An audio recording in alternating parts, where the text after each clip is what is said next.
नमस्कार, मैं योगेश राणा। राहुल गांधी की भारत जोड़ो यात्रा समाप्त हो गई है। राहुल गांधी जम्मू कश्मीर में करीब 9 दिन रहे और इन 9 दिनों में उनके 2 बयानों पर बहुत ही ज्यादा गौर किया जाना जरूरी है, चर्चा जरूरी है।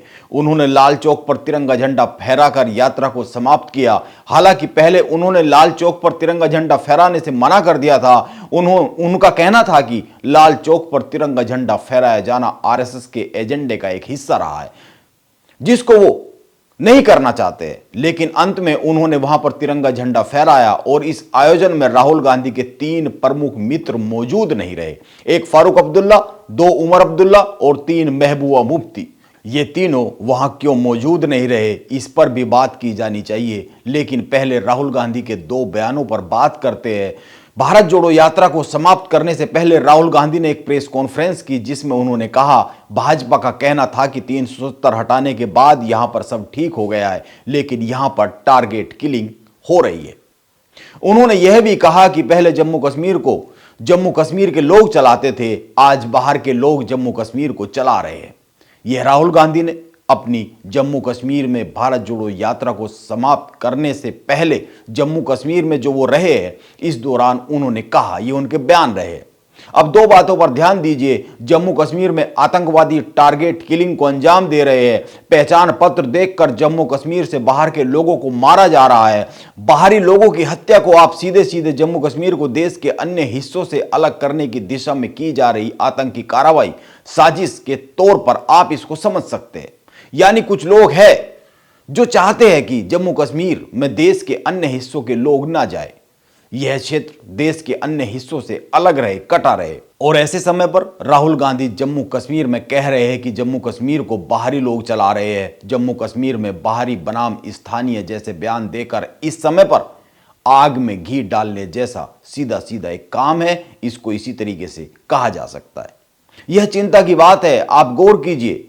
इस तरह तो उत्तर प्रदेश और हर क्षेत्र के लोग कईयों को कहेंगे कि आप बाहरी है और आप यहां क्यों आ गए, आपको यहां से चले जाना चाहिए। बाहरी और स्थानीय का मुद्दा हर प्रदेश में, हर जिले में, हर क्षेत्र में बड़ा प्रभावी हो जाएगा और इससे तो बड़ा संकट खड़ा हो जाएगा।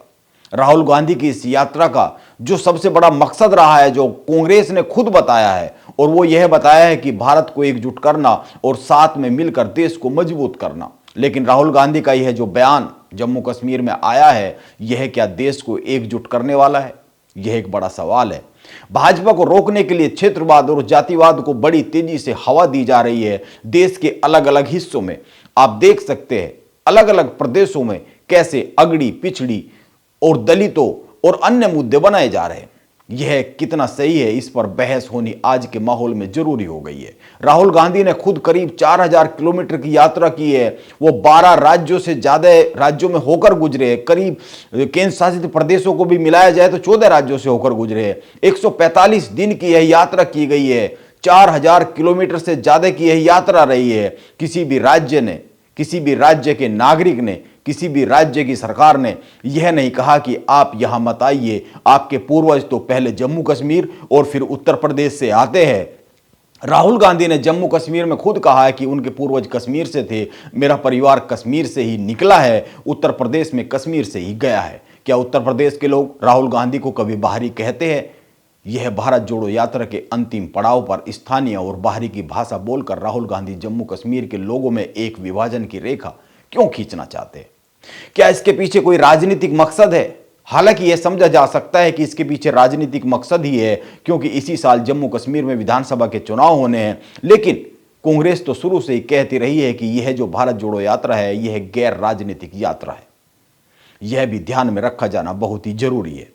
यह एक चिंताजनक भाषा है और विभाजनकारी भाषा है। जम्मू कश्मीर में धारा 370 हटने से पहले 2 विधान, 2 प्रधान, 2 निशान की व्यवस्था लागू थी। संभवतः इसी साल वहां पर विधानसभा के चुनाव होने वाले हैं। जम्मू कश्मीर में लाल चौक पर तिरंगा झंडा फहराने पर हत्या की धमकी दी जाया करती थी, लेकिन राहुल गांधी ने खुद उसी लाल चौक पर भारी भीड़ के साथ तिरंगा झंडा फहराकर अपनी यात्रा समाप्त की है।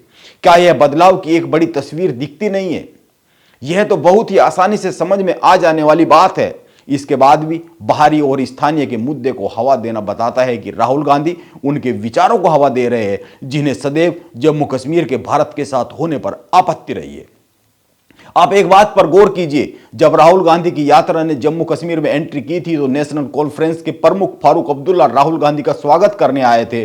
उन्होंने राहुल गांधी को आदि शंकराचार्य कहा था। इसके बाद ही जब यात्रा पुलवामा पहुंची तो पीडीपी नेता महबूबा मुफ्ती अपनी बेटी के साथ राहुल गांधी की यात्रा का हिस्सा बनी। लेकिन जिस समय राहुल गांधी ने लाल चौक पर तिरंगा झंडा फहराया, उस समय पर फारूक अब्दुल्ला, उनके बेटे अमर अब्दुल्ला और महबूबा मुफ्ती में से कोई भी वहां पर मौजूद नहीं रहा। इन लोगों को लाल चौक पर तिरंगा झंडा फहराने से सदैव बैर रहा है। जब जम्मू कश्मीर में तिरंगा यात्रा निकल रही थी, उस वक्त भी इन लोगों को उस पर ऐतराज था। अब आप समझ सकते हैं कि लाल चौक पर तिरंगा झंडा फहराने के दौरान ये लोग वहां पर क्यों मौजूद नहीं रहे होंगे। धारा 370 हटाए जाने के बाद देश की संसद में बने 890 ऐसे कानून हैं जो जम्मू कश्मीर में लागू हुए। ये कानून पहले वहां पर लागू नहीं होते थे। इसीलिए जम्मू कश्मीर के संदर्भ में बाहरी और स्थानीय का मुद्दा उठाया जाना बड़ा ही चिंताजनक पहलू है, बड़ी ही चिंताजनक बात है। मैं तो कहता हूं कि यह तो देश के किसी भी हिस्से में नहीं उठाया जाना चाहिए। राष्ट्र एक है, लेकिन राजनीति इसको अलग अलग हिस्सों में बांटने को तत्पर क्यों रहती है। नमस्कार, आप बने रहे मेरे साथ।